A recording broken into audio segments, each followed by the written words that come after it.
Okay, there we go. All righty, good evening, ladies, and welcome to our case study pair Zoom, case study two. I'm going to go ahead and get started. Um, so, of course, I can't do anything regular. I always like to start with a nice little icebreaker. So, I have three questions up here. I want you to choose a question and share the answer with us.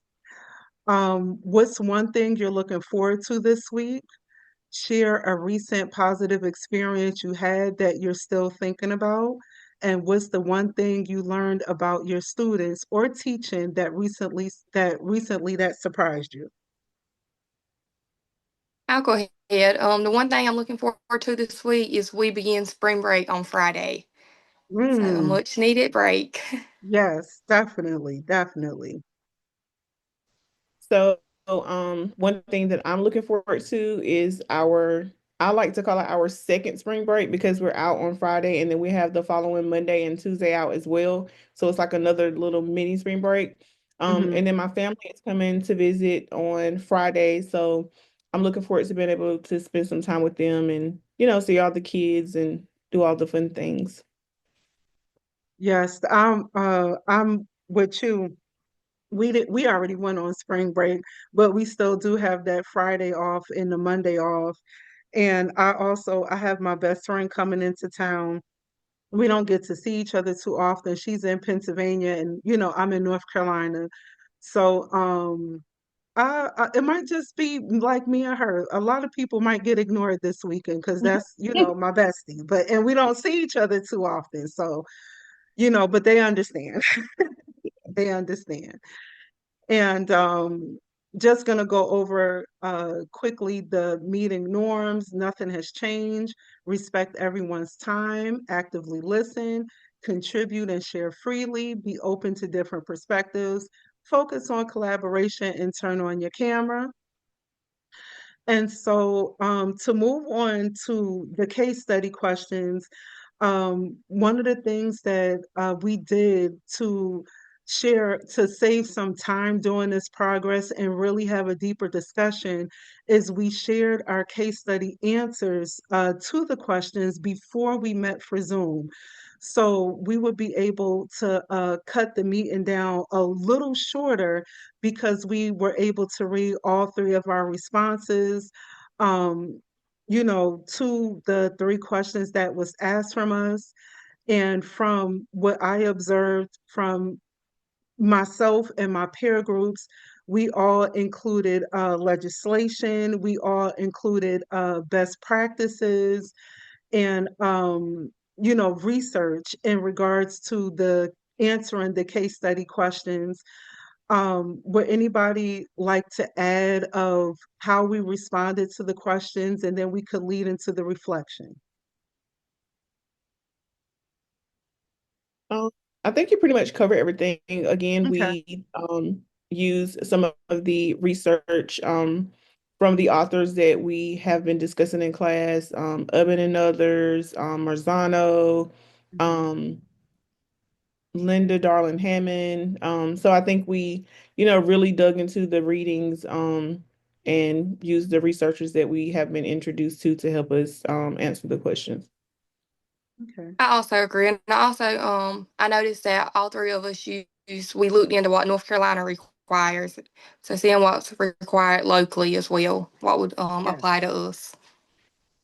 Yes, that is a good point. We did bring in North Carolina legislation as well as our school districts, standards. So, yes, I did notice that. And with reading your responses and seeing the different school districts, it seems like that we're all on the same page, regardless of the district, the standards, does not change.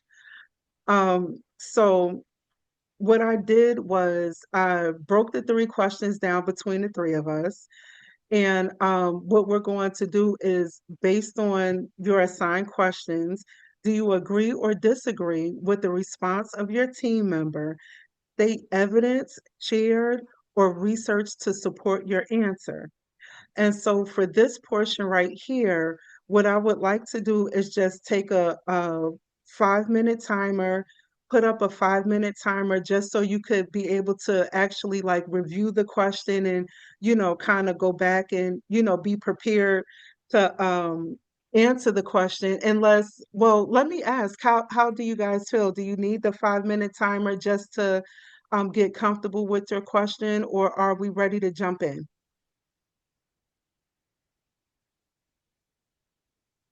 Maybe not 5 minutes, but just a minute or two. Yeah, Yeah. I All agree. right, no problem, no problem. Let's take a minute or two to review our questions.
Okay. All righty, Shania, would you like to lead with the first question?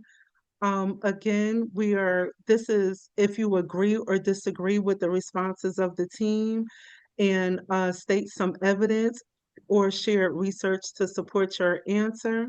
And the first question is, what guidelines could Donna have provided for the teachers prior to the grade level meeting? I agree with the responses because I also stated that she could have gave a reason or reason to why she had chose this process as well as the expected outcomes. And I think that would have gave them a little bit more direction of what they needed to go in. And it would have also made sure that they met the requirements of the state or the district or whatever they had to adhere to. And I also noticed that in one of the responses, I have it right here.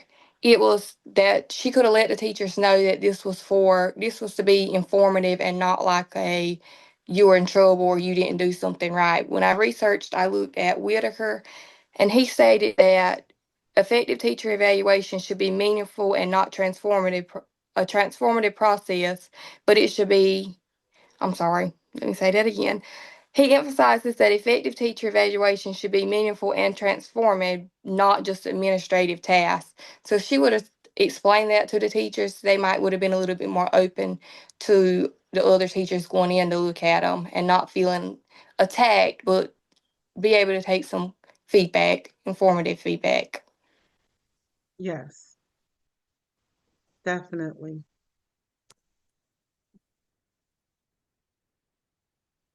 I definitely agree with that response, and we all were on the same page in regards to the guidelines that she could have taken, because she had no guidelines, which is Right. why there was so many things all over the place.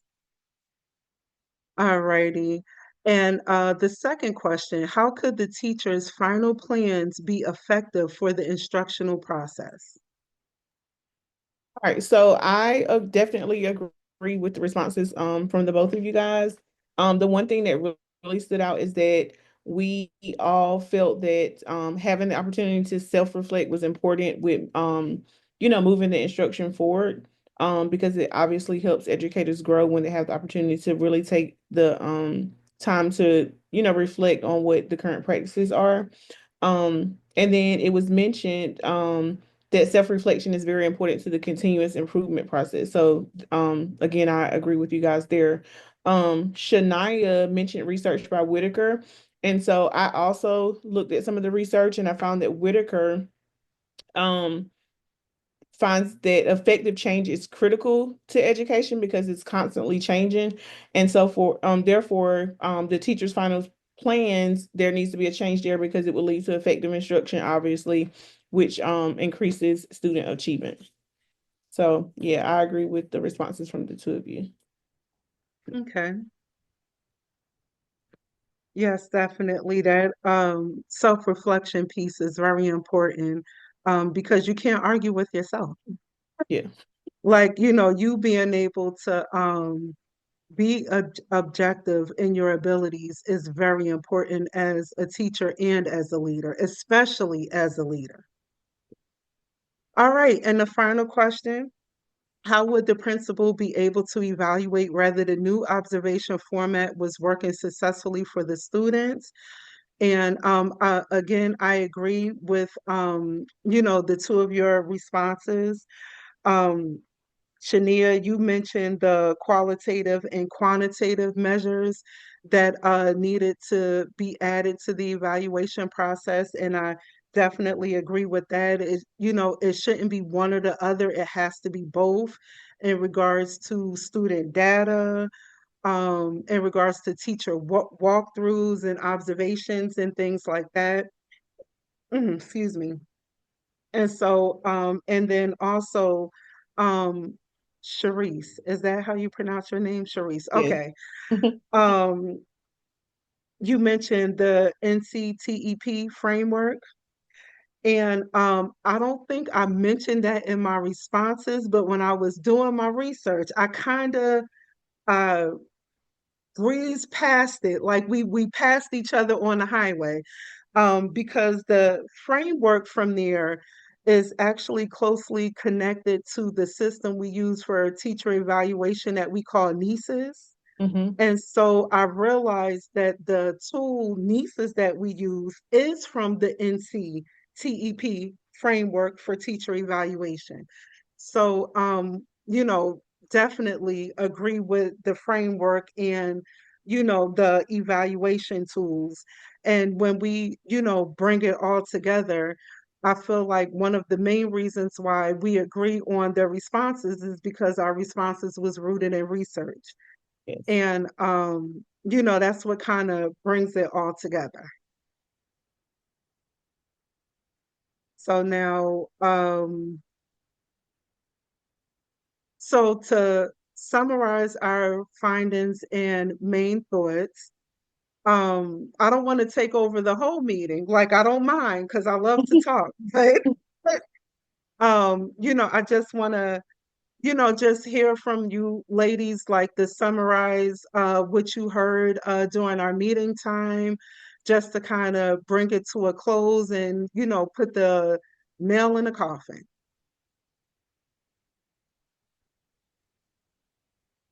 So my take from it was that although this could have been effective and it might have been effective, there has to be some guidelines put in place and there needs to be some type of structure for it to be effective. Yes.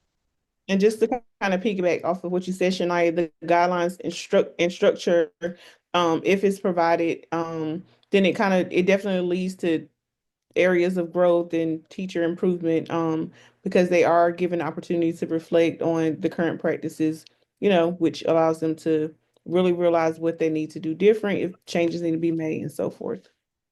Yes.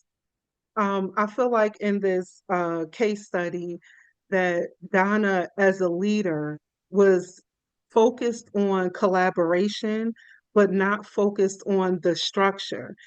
And I think collaboration for her got lost in translation. Collaboration does not always mean that everybody gets a say in every aspect of the plan. And I think this case study was important because it showed the role of a leader by the leader not doing their role properly. So the role of a leader is to provide that structure and parameters and that research, to bring it all together. You know what I mean? So I think that that case study, as crazy as it sounds, it happens far too often in school. So if all hearts and minds are clear, I feel like we have effectively answered the questions and collaborated. We have effectively summarized. We have went through our case study agenda. Does anybody have any final points or anything they would like to add before the meeting ends?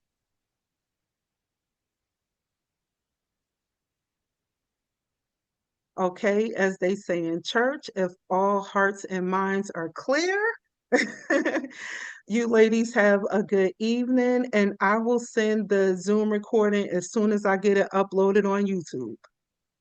Thank you. No Thank y'all. Have a problem. great night. You do Yes, the have a same.